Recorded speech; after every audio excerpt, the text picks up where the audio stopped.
Boom! You get an AWS certification. Now what do? You become a garbage man. You get a job. But where do you get a job? You go look. Oh, you gotta get a job at the big companies. Oh, what are the big companies? The FAANG companies. Ah. All right, in this video, I'm going to tell you why the large companies, or the FAANG companies, if you didn't know what that stood for, it's Facebook, Amazon, Netflix, and Google. They really don't care that much about AWS certifications. I'm going to show you, or tell you why.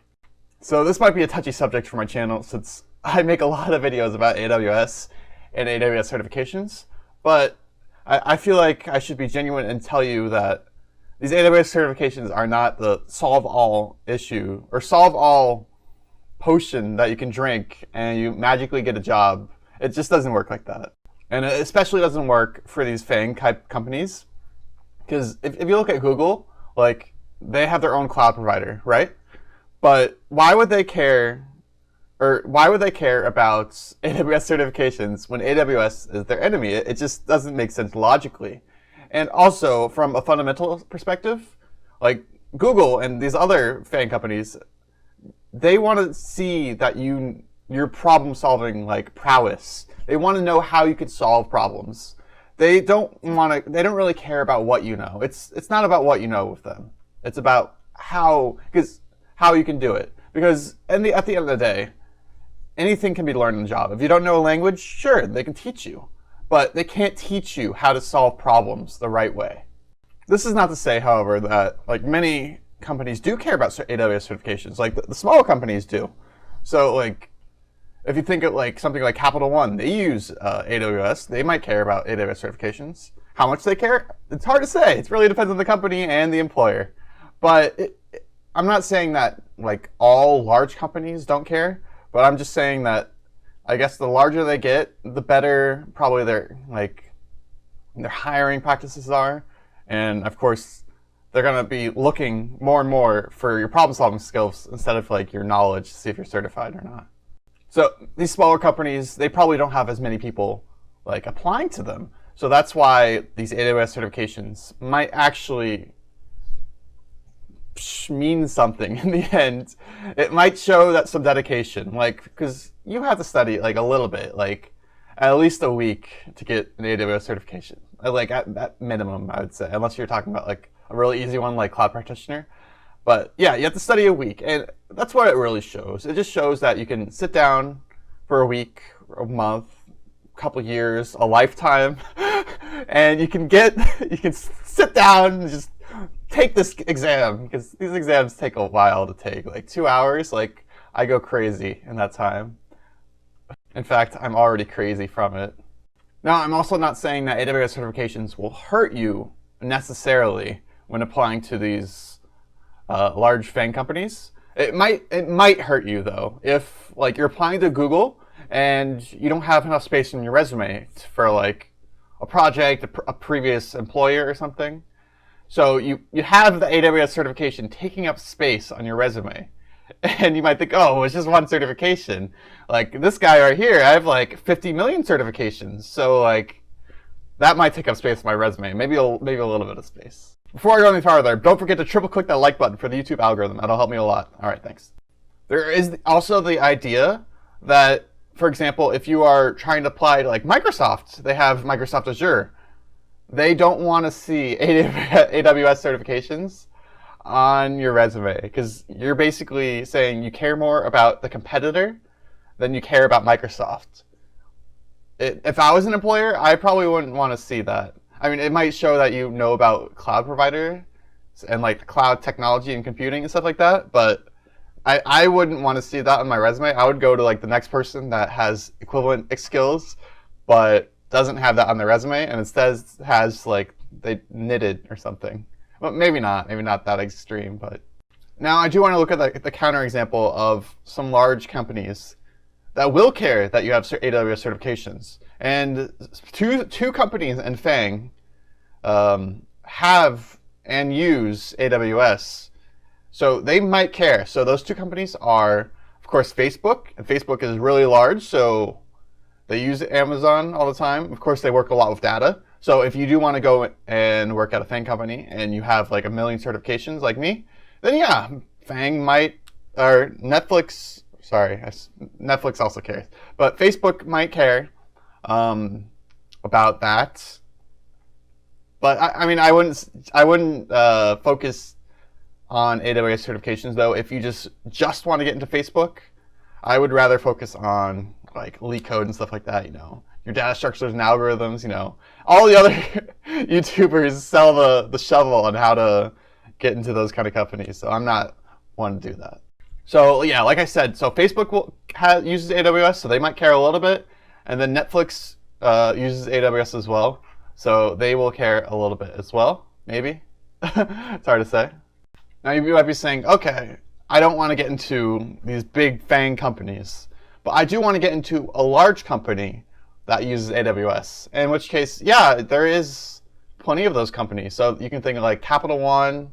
So Netflix, oh yeah, I already said Netflix. Twitch, well, that's already owned by Amazon, so I guess that makes sense. And I guess that brings up the good question.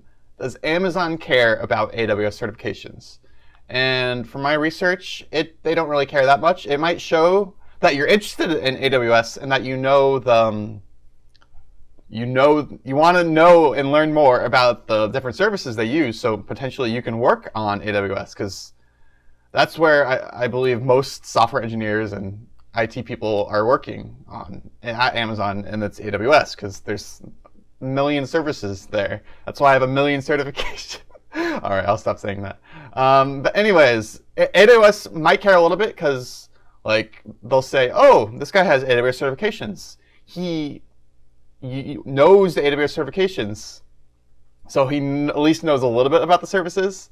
Once again, it doesn't really show that you know the services. It just knows that you know how to like memorize them, in which case that's not true knowledge. But, well, that's a different topic. But yeah, I don't think AWS will care that much. It might say, oh, it might like put you in the right direction, but not too much. And another thing to bring up about Amazon is that because Amazon, of course, is really large, so they have a bunch of different platforms and I guess tools that use AWS on their own. So for example, many teams within AWS themselves will use their own or other AWS services. Like everyone's got to be using Lambda, because Lambda's the bomb.com. And of course, speaking of like companies that they own, Twitch, owned by Amazon, uses AWS. It kind of makes sense. So it might help you to get AWS certification. I don't want to say they're completely useless, but they don't care that much. All right, now for the list of the other companies that use AWS that aren't FAANG. So Turner Broadcasting, BBC, Baidu, ESPN, Adobe, Twitter. All those are very big. Like Twitter is massive. All right, now you might be asking yourself, okay, now that I know not to get an AWS certification because it won't help me get this job. So you might be saying, now what do I do? What do I do with my life now that I can't study AWS certifications all day, every day? And that's a good question, and I don't have the answer, except the answer is that you have to study other things other than AWS. And by other things other than AWS, I mean you have to study Leetcode and data structures and algorithms, like I mentioned before, but you also have to work on your communication skills. And that is probably like 30% to the 70% of the data structures and algorithms for these big FAANG companies. And what kind of data structure and algorithms should you focus on, you might ask? Because there's a million of them as well. Just like a million, never mind. So maybe you want to focus on like trees, linked lists, graphs, dynamic programming, algorithms like sorting algorithms, like distance algorithms, stuff like that, And at the end of the day, AWS certifications alone won't help you get a job, or they're not going to be the thing that's going to get you a job everywhere. They're not the magical key, and that's what I'm here to try to tell you. So I say they're not the magical key because everyone and their mother seems to have the AWS Solutions Architect Associate. I don't know why that one's the most sought after. I mean, the developer, honestly, was harder. I guess that's why, because the developer associate was harder, and Solutions Architect Associate was easy. And because it's easy, everyone and their mother will have it. And if everyone and their mother will have it, why would they hire you just because you have it? It's kind of like People go to college so they can get a job. Well, now everyone has a college degree, like a bachelor's, and they don't have jobs. So you kind of have to think outside the box. Like, yeah, AWS certification is a prerequisite, and what you do afterwards is what really matters and what will differentiate you from the rest of the crowd. Because at the end of the day, I said that twice, but it really depends. It really is like a race to see who's better for the job. So other than like your problem-solving skills, some companies might also care about like how motivated you are, if you can work well with a team, can you communicate well, can you show confidence? Like I always say, confidence is key. And if you don't have confidence, why would they want to hire you? Like if you don't have confidence, just like in an interview, then why would they want to hire you? And they probably will think, oh, this guy doesn't have confidence in the job or the interview or the phone interview. He won't have confidence, or he or she won't have confidence when they're actually solving problems that are pivotal to the company's success. And for those that don't have experience, so that's like most of the people that watch my videos, don't have experience and want to get a job so they can get experience. It's like the age-old conundrum. My recommendation is to, of course, do your sample projects and your tutorials and AWS tutorials and stuff like that. And most importantly, probably think up your own projects, because those are the most memorable. And when you get interviewed, you're going to be asked about your projects.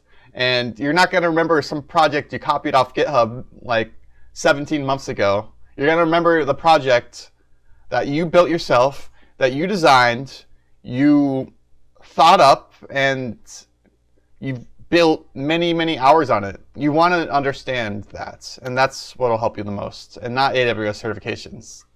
Anyways, that's the end of this video. I hope you liked it. If you did, hit that subscribe button, and I'll talk to you later. Peace.